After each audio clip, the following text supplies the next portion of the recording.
Hello, welcome to Apple Story Club. ഇന്ന് world environment day, പരിസ്ഥിതി ദിനം അല്ലേ?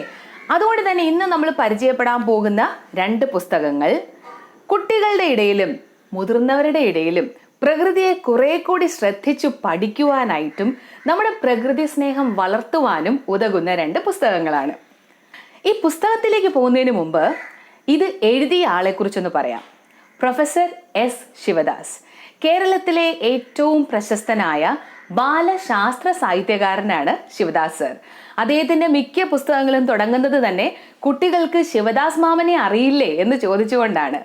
കുട്ടികൾക്ക് സയൻസിനോടുള്ള ഇഷ്ടം കൂട്ടാൻ പറ്റുന്ന രീതിയിലുള്ള ഒരുപാട് പുസ്തകങ്ങൾ അദ്ദേഹം എഴുതിയിട്ടുണ്ട്. സയൻസ് എന്ന് പറയുന്നത് അത്ര കടുകട്ടി വിഷയമൊന്നുമല്ല, നമ്മുടെ ദൈനംദിന ജീവിതത്തിന്റെ ഭാഗമാണ്. നമ്മൾ ചെയ്യുന്ന മിക്ക പ്രവൃത്തിയിലും സയൻസിന്റെ അംശമുണ്ട്, സയൻസിന്റെ ടച്ച് ഉണ്ട് എന്നൊക്കെ വളരെ ലളിതമായിട്ട് പറഞ്ഞു തരുന്ന പുസ്തകങ്ങളാണ് അദ്ദേഹം. ഇപ്പൊ നമ്മളൊരു പ്രോജക്റ്റ് എന്ന് കേട്ട് കഴിഞ്ഞാൽ വലിയ വലിയ കാര്യങ്ങളായിരിക്കും നമ്മുടെ മനസ്സിലേക്ക് വരുന്നത് അല്ലേ? എന്നാൽ ശിവദാസ് സാറ് പറയുന്നത് ഒരു മണ്ണപ്പം ചുട്ട് കളി പോലും ഒരു നല്ല പ്രോജക്റ്റ് ആണ്. കാരണം മണ്ണപ്പം നമുക്ക് വെറുതെ അങ്ങ് ചുട്ടെടുക്കാൻ പറ്റില്ലല്ലോ. കൃത്യമായിട്ടുള്ള അനുപാതത്തിൽ നമ്മൾ മണ്ണും വെള്ളവും കൂടെ കുഴയ്ക്കണം, അതൊരു ചിരട്ടയിലേക്ക് ആക്കണം, എന്നിട്ട് വളരെ ശ്രദ്ധയോടുകൂടി ആ ചിരട്ട കമഴ്ത്തിയാൽ മാത്രമേ കൃത്യമായിട്ടുള്ള ഷേപ്പിലുള്ള കറക്റ്റ് ഷേപ്പിലുള്ള മണ്ണപ്പം നമുക്ക് കിട്ടത്തുള്ളൂ അല്ലേ? അപ്പൊ അതുകൊണ്ട് അതൊരു നല്ല പ്രോജക്റ്റ് ആണ്. കാര്യം കൃത്യമായിട്ടൊരു പ്രോസസ്സ് വേണം, പ്ലാനിങ് വേണം, ഇതെല്ലാം ഉണ്ട്. അപ്പൊ അതൊരു പ്രോജക്റ്റ് ആയിട്ട് മാറി. ശിവദാസ് സർ നമ്മുടെ യുറീക്ക എന്നൊരു പുസ്തകത്തെ കുറിച്ച് എല്ലാവരും കേട്ടിട്ടുണ്ടാവും. യുറീക്കയുടെ എഡിറ്ററുമായിരുന്നു ശിവദാസ് സർ.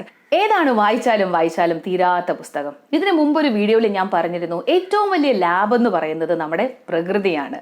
വായിച്ചാലും തീരാത്ത പുസ്തകവും നമ്മുടെ പ്രകൃതിയാണ്. ഇതും 1980കളിൽ ശിവദാസ് സാർ എഴുതിയ വളരെ പ്രശസ്തമായിട്ടുള്ള ഒരു കൃതിയാണ്. ശാസ്ത്ര സാഹിത്യ പരിഷത്തിന് വേണ്ടിയിട്ടായിരുന്നു അദ്ദേഹം ഈ പുസ്തകം എഴുതിയത്. ഒരു ബാലവേദിയും അവിടുത്തെ കുറച്ച് കുട്ടികളും അവരുടെ അധ്യാപകനും അവരുടെ ചെറിയ ചെറിയ യാത്രകളും കഥകളിലൂടെയും നമ്മുടെ നാട്ടുവിശേഷങ്ങളിലൂടെയും ഒക്കെ പ്രകൃതിയെക്കുറിച്ചുള്ള പാഠങ്ങൾ അദ്ദേഹം കുട്ടികൾക്ക് പറഞ്ഞു കൊടുക്കുവാണ്.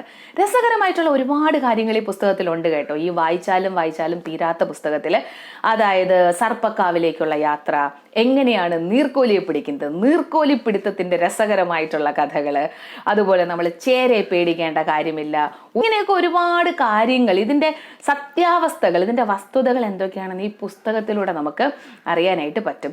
അതുപോലെ ഇപ്പോഴത്തെ പേരൻസിനെ ചിലപ്പോൾ നൊസ്റ്റാൾജിക് ആക്കുന്ന ഒരുപാട് കാര്യങ്ങൾ, ആഞ്ഞിലിച്ചക്ക അതിന്റെ കുരു വറുത്തതും തേങ്ങാ കൊത്തും കൂടെ കഴിച്ചിട്ടുണ്ടോ, ഇങ്ങനെയൊക്കെയുള്ള രസകരമായിട്ടുള്ള ചോദ്യങ്ങൾ. ഇത് സർപ്പക്കാവിൽ വെച്ചാണ് കഴിക്കുന്നതെന്ന് ആലോചിക്കണം കേട്ടോ. സാർ ഇങ്ങനെയുള്ള ചില രുചികളെ കുറിച്ച് നമ്മളെ ഓർമ്മിപ്പിക്കും. അതുപോലെ തന്നെ നമുക്ക് വിദേശത്തുനിന്ന് വന്ന പച്ചക്കറികളെക്കാൾ നല്ലത് വിദേശ നാട്ടിലെ സാധനങ്ങളാണ്. അതിനു വേണ്ടിയിട്ടൊരു കപ്ലങ്ങ മുദ്രാവാക്യമൊക്കെ ഈ പുസ്തകത്തിൽ ഈ സാറ് കുട്ടികളെ കൊണ്ട് വിളിപ്പിക്കുന്നുണ്ട് കേട്ടോ. കപ്ലങ്ങ മുദ്രാവാക്യം.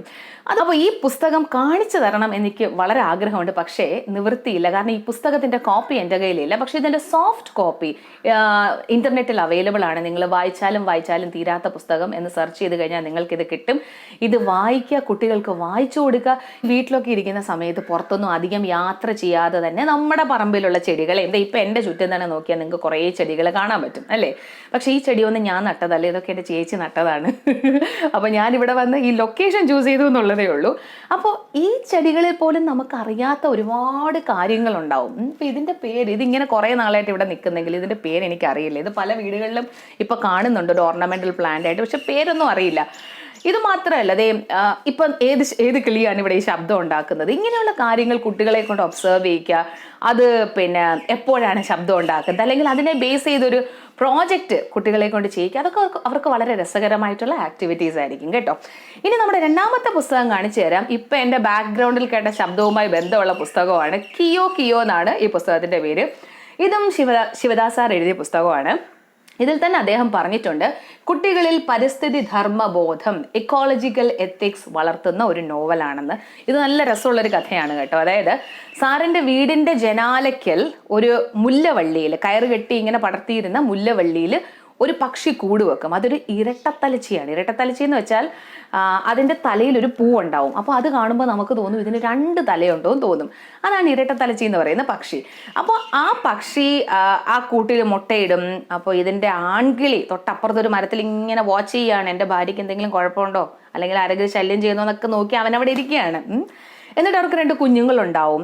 ഈ അച്ഛനും അമ്മയും എത്ര കരുതലോടുകൂടിയാണ്, എത്ര കഷ്ടപ്പെട്ടാണ് കിളിക്കുഞ്ഞിനെ വളർത്തിയെടുക്കുന്നത്. നമ്മൾ പറയും അതൊരു കിളിക്കുഞ്ഞല്ലേ എന്ന് നിസ്സാരമായിട്ട് പറയുമല്ലേ.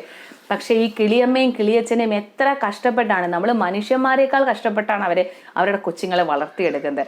അപ്പോൾ അത് വളരെ രസകരമായിട്ട് അവർ ആ പറക്കാൻ പാകമാകുന്ന വരെ ഓരോ സ്റ്റേജിലും എങ്ങനെയാണ് ആ അച്ഛൻ കിളിയും അമ്മ കിളിയും ആ കുഞ്ഞുങ്ങളെ വളർത്തിയെടുക്കുന്നത് എന്നുള്ളതാണ് സാർ ഈ പുസ്തകത്തിൽ പറഞ്ഞിരിക്കുന്നത്.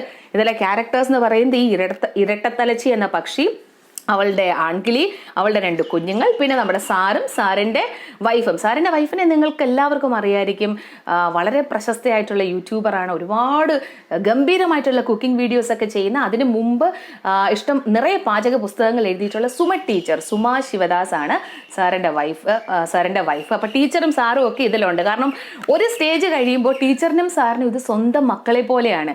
ഈ കിളിക്കുഞ്ഞിനെ അണ്ണാൻ പിടിച്ചുകൊണ്ട് പോകുമോ, അല്ലെങ്കിൽ പൂച്ച പിടിച്ചുകൊണ്ട് പോകുമോ, അല്ലെങ്കിൽ കാക്ക കൊണ്ട് പോകുമെന്ന് പേടിച്ചിട്ട് സാറ് കോളേജിൽ നിന്ന് ലീവ് എടുത്ത് വീട്ടിൽ വരുന്ന അവസ്ഥ വരെ ഉണ്ടായിട്ടുണ്ട്. അപ്പൊ അത്രയ്ക്കൊരു സ്നേഹമാണ്. അതിന്റെ വളർച്ച കാണുമ്പോൾ, ആ അച്ഛനും അമ്മയ്ക്കും ആ കുഞ്ഞുങ്ങളെ വളർത്തിയെടുക്കാനുള്ള സ്നേഹം കാണുമ്പോൾ അതിനോട് തോന്നുന്ന ബഹുമാനം, അതെല്ലാം വളരെ കൃത്യമായിട്ട് ഈ പുസ്തകത്തിൽ പറഞ്ഞിട്ടുണ്ട്. നല്ല രസമാണ് ഇത്.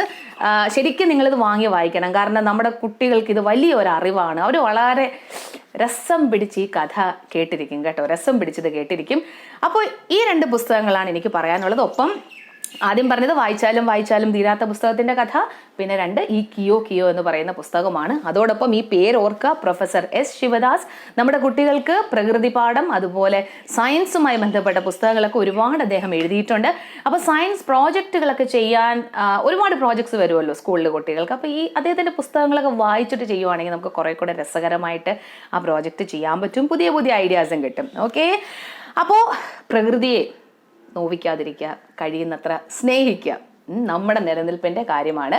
ഇനി വീണ്ടും ഒരു പുസ്തകത്തെക്കുറിച്ച് സംസാരിക്കാൻ അല്ലെങ്കിൽ ഒരു കഥയുമായി വീണ്ടും നമുക്ക് കാണാം. Till then keep reading, keep telling stories. Thank you for watching. By.